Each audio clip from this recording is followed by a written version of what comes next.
Good afternoon, and another continued episode on Wine on the Road here, and this time we're down in Edna Valley, a little further south in the Central Coast, and I am honored to be with a truly great world-class winemaker, Christian Rognon. Yeah, thank you, Scott. Christian Rognon, that's right. And we're down here at Baileyana Winery. They do quite a few different wines and different styles, but all with the great Edna Valley fruit. And so I'd like to get started with Christian telling us about this location and what makes Edna Valley so terrific. Well, we actually halfway between Los Angeles and San Francisco. And for those of you that have looked at the world map, it's actually, we kind of way south. Actually, the latitude is the latitude you would have in Morocco. So, and the reason I say that, it's quite interesting because it would, on a world map, it looks like it's a very warm place to grow grapes, but there is something unique in that part of the world, and that's the water temperature of the ocean. Right now, the ocean is about 53 degrees, and we are literally 3.5 miles away from the ocean. So even though we're so far south in latitude, we have very mild weather, and in fact, the majority of the fruit we grow in the Etna Valley basically the grapes are white grapes. We get very long growing season. Bud break starts generally mid to end of March, and today it's October 15th, and we still have a little bit of Pinot Noir into the vineyard, Chardonnay, and many other varietals. So very long growing season means a lot more flavors, more varietal character, longer hanging time, and of course good acidity, as the nights here are fairly cool. It's right now nights is 48 to 50 degrees. That's great, that's great. And we know here some of the history of the Edna Valley is of a volcanic past, so how does the soil impact? Well, the soil is quite unique in here, and I would say there is so many different Etna Valley. Basically it's a clay loam top surface, which varies between 1 foot to 3 feet, and underneath you have an old marine sediment which dated about 2 million years old. All around here 2 million years ago was the ocean. Actually, it was a lot of whales and walruses and a lot of fish, and we can see that when we actually prepare a new site to plant vineyards, we find a lot of marine fossils from that type. So we have a fairly heavy soil, fairly shallow, once again, clay soil, and very cool and mild climate. So it's really suited for wide varietals once again. Okay. And how long have you been here? Well, I came from France originally. I'm from Burgundy. I grew up in Dijon and Beaune, which is the capital of Pinot Noir and Chardonnay, as we know in the world. And then I had the pleasure to work at Champagne Dutz in France for a few years. And in 1986, actually came to this area to help a winery at the time was called Maison Dutz, that became Laetitia. And I worked there for some time, and 14 years ago my good friends and even family asked me to come along and say, Christian, we have beautiful estate vineyards, we have over 1,000 acres, let's design the dream winery, the winery of your dreams. So we were able to design a gravity-fed winery with 4 different cellars, top-of-the-line equipment, and with the good food, the rest is history. So with good knowledge, good equipment, and high-quality grapes, we had all the recipe to make hopefully wines that our customers would enjoy. Very interesting. Coming from Burgundy, you know, we want to talk a little about Chardonnay, but also about Pinot Noir. When you have the opportunity to do something like this, did you go back to your roots and pick clones that were French, or what clones are you using, and what rootstocks do you find work well here? Well, everybody likes to say, oh, my vineyard is like in Burgundy, I make Burgundian wines, but Burgundy, first of all, is so different. You can have snow for 2 months. In here, the maximum snow we have is probably 3 minutes when it snowed. All around here, you see a lot of avocado trees. You'll never see avocado trees in Burgundy, so things are quite different. What is true is that we have, during the growing season from March to October, very similar weather. So as far as the clones you talked about, clones are something fairly recent in the history of Californian grape growing. It's only in the early 90s and they came on board. And in here, in the case of Pinot Noir, we have 5 or 6 different clones that we have, and clones are very site-specific. In other words, a clone that would be very famous in Burgundy, like 115, maybe wouldn't do as well in here. So simply because it's different soil, things are quite different. So it is wise to plant 5 or 6 different clones, and some of them will do better than others. As far as rootstock, we choose the rootstock obviously with the soil. We use 110R. Mostly it seems to be very good rootstocks, and 10114 in here. But the rootstock is adapted to how vigorous the site we think could be and how vigorous the varietals or the clone you would be using for that. So let's match the rootstock to the soil, and then obviously the clonal selection to what we want to do into the rootstock. Okay. And then when the fruit is maturing and you're getting to taste them and trying to determine which clones are working at which sites, do you do this by yourself, or is it committee, or how does that work? How do you determine this one's the best? Well, first of all, it's not always, it's interesting. You talk about the clone and Pinot Noir. Clone 777 does better on the warm year and not as good on the cooler year. Another clone of Pinot Noir 667 is more consistent, but generally does better on the cooler year. So having an array of clone is really beneficial on the long run. Now, when we do the tasting, we have berry evaluation sensory sheets that we fill out. So we go to the vineyards. There's a particular method to sample the vineyards, and we fill out sheets that give us information in terms of, you know, tannin, pulp maturity, seeds, true ripeness, physiological ripeness. So we have data and notes that we take. So if it's the vineyard manager or me or my assistant, we can look at those sheets and then we can compare notes from year to year. So we have a pretty much systematic approach and more scientific approach to truly sensory evaluation of the berry.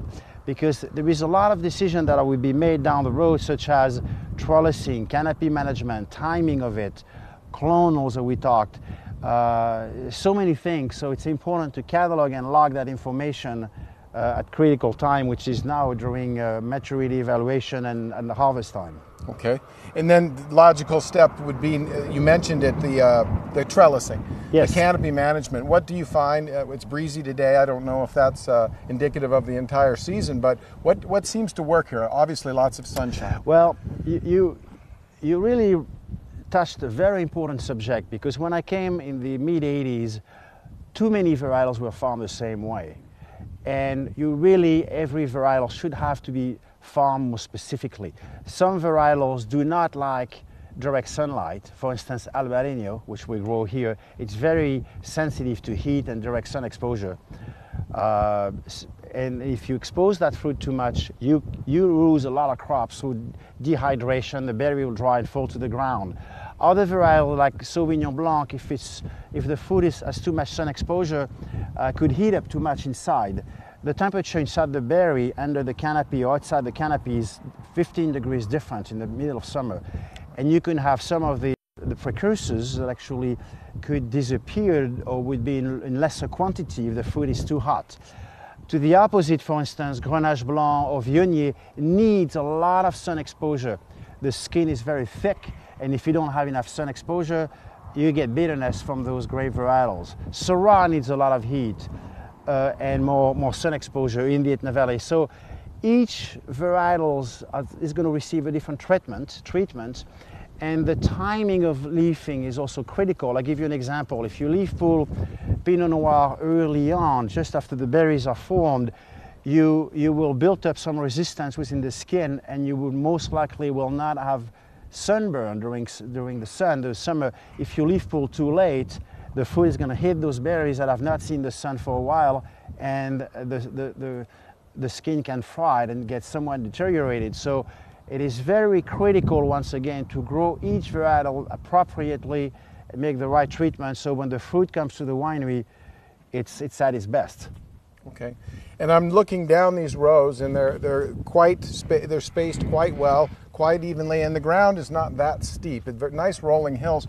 Do you ever do mechanized picking, or is it all? Yes, we do. We do for a number of reasons. It is difficult to find more and more labor into the vineyards because of some Californian laws that we have that, and there is a much tighter control of people coming to help from down south, from the Hispanic population. So it is harder to get people in. It's very hard work, so a lot of people don't really want to do that kind of. A lot of people prefer a computer job than working into the vineyard. So in order to maximize quality, we do more and more mechanical harvesting now, and that's something I think will continue in the future.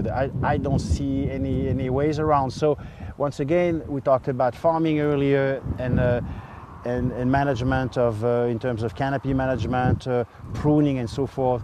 We now prepare vineyards so they could be manually or mechanically harvested. Okay. So if we're into a bind, if there's not enough pickers and it gets very hot or the rain is on the forecast, we can speed up and harvest the fruits and make it in time. Hello again, we're back here at Baileyana, and this time we're going to talk about a few of the brands that Baileyana and Christian is responsible for. So Christian? Yes, we have once again in here mostly white varietals. Is mostly what we grow because of the cool climate we have. You know, in summer it's pretty much 75, 78 degrees during the peak of the day, so it's perfect for white varietals, good acidity, lower pH, and good varietal character. So we have a brand we call Tangent, and Tangent is dedicated only to white varietals, which we ferment in stainless at very low temperature with low alcohol, and the idea is to emphasize the varietal character. We grow Albarino, which is a varietals you can see in the northwest part of Spain, in Galicia. We grow Sauvignon Blanc, that's very well. We have Pinot Gris, which by the way, it's a white wine, but it's red grapes. Pinot Gris is a clone of Pinot Noir, so the grapes are actually gray color. This is called Pinot Gris. And also Viognier and Grenache Blanc. So we have one dedicated brand, Tangent, white wine only. We have a Burgundian brand we call Baileyana, which is Chardonnay and Pinot Noir only. And we make them on a more traditional style with barrel aging and barrel fermentation. And this is real very special wines that we make. The queen of grape in here, if there's such a thing, is Chardonnay. Most of the valley is planted with Chardonnay. Chardonnay is very special. And also we have a brand that is dedicated to some wine you can find in Austria, but we grow down in the Etna Valley. It's called Zacher. Zacher means the gambler, and we're calling the gambler because the main varietals we grow for Zacher is Grüner Veltliner. And there's only 25 acres in California, and we have half of it. And we've done extremely well. We just got a beautiful award in Europe out of 4 international wine competition. We were the 4th Gruner in the world, so it was very unexpected, and we were extremely pleased. And under Zacher, we also have a Riesling. And then we just launched a new brand called True Myth, which is a very approachable Chardonnay that will be followed with a Cabernet wine that are less expensive. And we obviously make from our own vineyards. So at the moment, everything you taste from us that is made in the Etna Valley is from estate grapes. And the reason we think we can have very high quality wines is the bank doesn't own the vineyards, we do. The Nivens bought the land more than 40 years ago. We had the pleasure to celebrate in April 40 years of grape growing to the Etna Valley. So really to make those estate wine, it's the cost really is farming, winemaking, getting good oaks, and that is it's quite unique to have access to all that vineyards. The other thing too, we sell fruit to many other wineries. So we hope to think that the fruit that we prefer, the best block, obviously are used by us to make all those different labels and wines I described about. So it's a very exciting project. When you control your destiny, when you control your grape source, you're halfway there to make good wines and to be successful. It's fabulous. I can tell you have a little background in marketing as well. I don't know. But what he says is true. It's fabulous out here, and if you could just see the rolling hills and just grapevine after grapevine, it's quite fabulous. I wanted to touch back on one of the varietals that you mentioned, the number one in the area here, the Chardonnay. You do something that I find fantastic. It's unique. It's hard to find. You take Chardonnay grapes from one block or one area, and you actually treat them two different ways and come up with two products. I'm referring to the Gordo and the Pristina. Yes, it's really Chardonnay is a varietal you can manipulate from early picking, stainless fermentation to 100% barrel fermented with a lot of new oak like El Gordo that we have. We also do that malolactic fermentation, which is that naturally acid reduction into the wine that takes place naturally. You know, that's when the wine gets a little bit of a buttery quality to it, get rounder, softer, and we do kind of style in between, partially oak fermented, partially stainless fermented. Really, Chardonnay is fascinating between the different types of clone. Some clone can give you more tropical character, pear, pineapple, mango. Some give you more minerality, tighter, more like a whetstone, more citrus. The different types of oak, French oak can give you more vanilla. Some different types of oak can give you other compounds like coconut. So you have really a full toolbox of elements and things at your disposal. And the leaf pooling as well into the vineyards. If we expose, for instance, the fruit more to sunlight, you'll have more tropical character into the wine. If you pick riper or less ripe, flavors will be impacted. So it's almost looking at a Rubik's Cube, and you can, depending on the choice you make, in farming, in winemaking, in yeast selection, and the use of wood, you can really make an array of wine. And in fact, if you have the pleasure to come to our tasting room, you can experiment up to 8 different Chardonnay. So there is one will be good for you, Scott, and you'll like better than the other. Thank you very much. We're going to move in now, and we'll pick you up in a few minutes. Hi, and welcome back. Now we're inside the tasting room, and we couldn't finish this shoot without paying homage to the people that make it all happen. And Christian has some nice words I'd like him to share with everybody about the Baileyana team. Oh, thank you. First of all, I'd like to welcome you to our beautiful tasting room. It is now a historical building in San Luis Obispo. This is the school, an old school, one of the first schools of San Luis Obispo, and this building is over 100 years old. And we try to keep it as pristine as we can so people have a sense when they come to visit to see what it is to be in San Luis Obispo and see some of our history. And another thing that I'd like to pay a tribute, because I think it's extremely important, is all the people that work at the tasting room. We work hard all year long in the vineyards and at the winery, but there needs to be a link between all our customers, visitors from around the world. I bet you every year there is people from more than 30, 40 different countries that visit and comes in here. And there's those young folks that are with me today that are actually entreating the guests, explaining the wine philosophy, the uniqueness, and they make us look really good into the vineyards and the wineries. So I always like to thank them. I think it's very important. And the team, after all, the winemakers, it's good to be the winemaker, but you don't make wine by yourself. It's just, first of all, there's no such a thing as a winemaker. I don't ferment grapes. Yeasts do. And yet, it's really the team. I mean, and that's what makes it special. And the camaraderie we have here is, I think, why people like our wine. Well, we certainly want to thank the yeast, but most importantly, we want to thank all of you.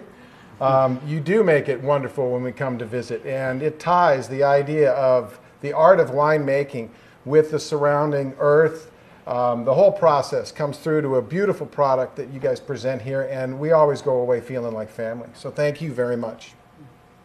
I'd like to add one more thing, which is another philosophy that the wine club, the tasting room, and the winemaking team have. We have many club members in here, and we want to do something very special for them. In fact, we make about 12 to 15 different wines just for the tasting room. So when the people come in here, they can try sparkling wine, late harvest, a special bottling of Pinot Noir, maybe a bottling of unusual thing, Grenache, with Sangiovese and Cabernet. So we try to make very small bottling, 200 or 300 cases of what we think is very interesting, very unique.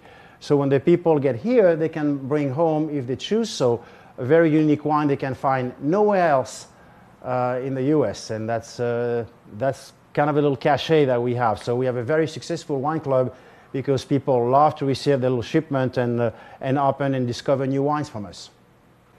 So as you can see, this is a wonderful place to visit, and it's a great place where the grape turns to wine in such a lovely way.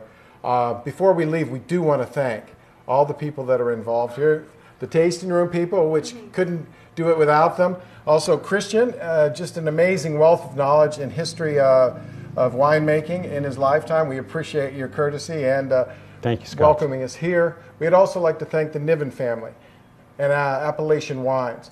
Together, they put together a group of people that second to none. And if you ever get a chance, come down here. We highly recommend it, and look for their wines in a place near you. They're a treat.